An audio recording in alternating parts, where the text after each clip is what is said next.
ओम गण गणपते नमो नमः। आइए सुनते हैं गणेश जी के पौराणिक कथाएं। भगवान शिव के पुत्र गणेश जी का विवाह प्रजापति विश्वकर्म की पुत्री सिद्धि और रिद्धि के नाम की 2 कन्याओं के साथ हुआ था। सिद्धि में समक्ष और रिद्धि में लाभ नाम के 2 पुत्र हुए। लोक परंपरा में इनको ही शुभ और लाभ कहते हैं।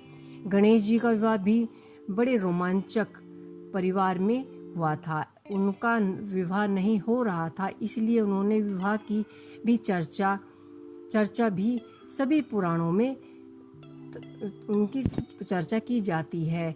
भगवान गणेश को हिंदू धर्म में सर्वप्रथम पूजनीय देवता माना जाता है।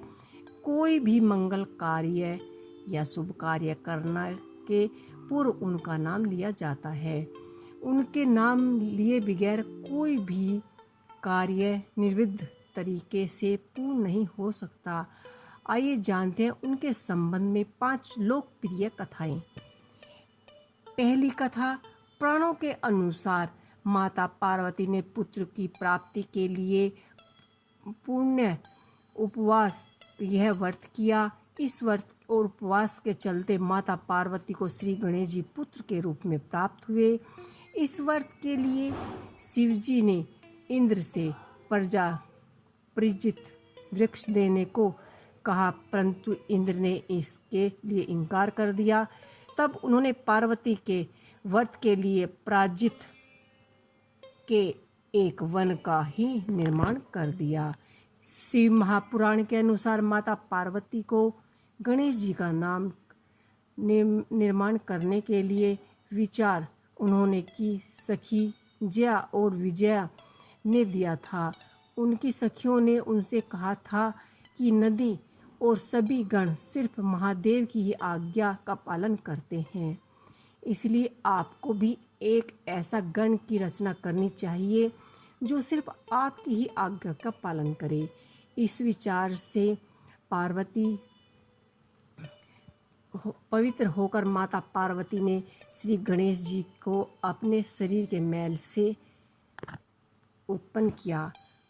दूसरी कथा, एक कथा के अनुसार शनि की दृष्टि पड़ने से शिशु गणेश का सिर जलकर भस्म हो गया था।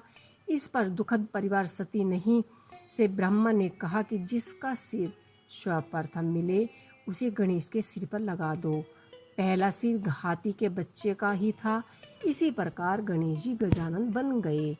दूसरी कथा के अनुसार गणेश जी की द्वारा पर बैठाकर पार्वती जी स्नान करने लगी।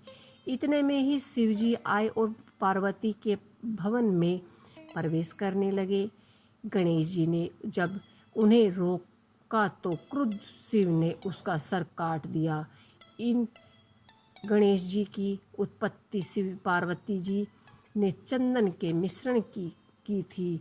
जब पार्वती जी ने देखा कि उनके बेटे का सिर काट दिया गया तो वे क्रोध हो उठी और क्रोध को शांत करने के लिए वह शिव ने एक हाथी के बच्चे का सिर लाकर गणेश जी के सिर पर लगा दिया और वह गणनायक बन गए। तीसरी कथा के अनुसार एक बार शिव जी की तरह ही श्री गणेश जी ने कैलाश पर्वत पर जाने से परशुराम जी को रोक दिया था। उसी समय परशुराम जी कार्तवीर्य अर्जुन का वध करके कैलाश पर शिव के दर्शन की अभिलाषा से गए हुए थे। वे शिव के परम भक्त थे।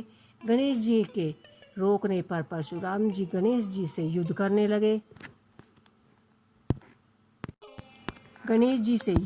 लगे। परशुराम अभिलाषा से गए हुए थे। परशुराम जी गणेश जी से युद्ध करने लगे। गणेश जी ने उन्हें धूल चटा दी। तब मजबूर होकर उन्होंने शिव का दिया हुआ फरासे का उन पर प्रयोग किया। उसके चलते गणेश जी का दांत टूट गया। तभी से गणेश जी एक दंत कहलाने लगे।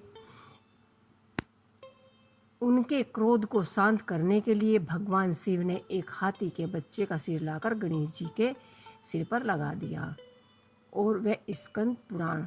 तीसरी कथा के अनुसार एक बार शिव जी की तरह ही गणेश जी ने भी कैलाश पर्वत जाने पर परशुराम जी को रोका था। अब सुनते हैं एक और कथा।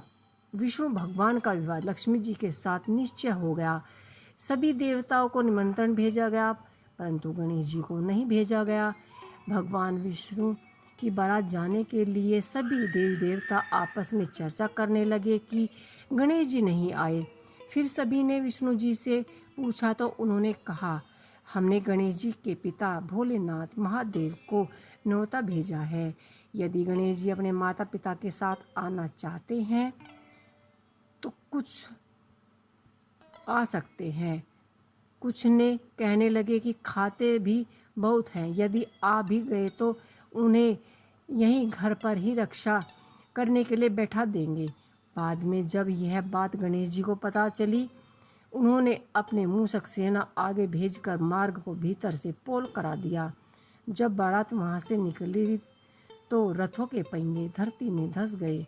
लाख कोशिश करने पर भी परंतु पहिया नहीं निकले। सभी ने अपने अपने उपाय किए, परंतु पहिया नहीं निकले, बल्कि जगह जगह से टूट गए।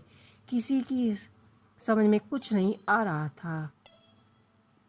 तब नारद जी ने कहा, आप लोगों ने गणेश जी का अपमान करके अच्छा नहीं किया। यदि उन्हें मनाकर लाया जाए तो अच्छा सब कार्य सिद्ध हो सकते हैं और यह संकट टल सकता है।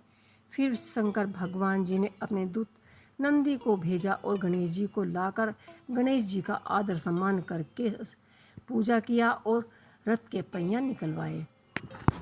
आइए सुनते हैं पांचवी कथा। पूर्व काल में पार्वती देवी को देवताओं ने अमृत से तैयार किया हुआ एक दिव्य मोदक दिया। मोदक देकर दोनों बालक कार्तिकेय तथा गणेश जी माता से मांगने लगे। तब माता ने मोदक के महत्व का वर्णन कर कहा कि तुम में से जो धर्मचरण के द्वारा श्रेष्ठता प्राप्त करे, सर्वप्रथम तभी सभी तीर्थों का भ्रमण कर आए, उसे को ही यह मोदक दूंगी। माता की ऐसी बात सुनकर कार्तिकेय ने मैयों पर आरूढ़ होकर मुहूर्त भर में ही सब तीर्थों का स्नान कर लिया।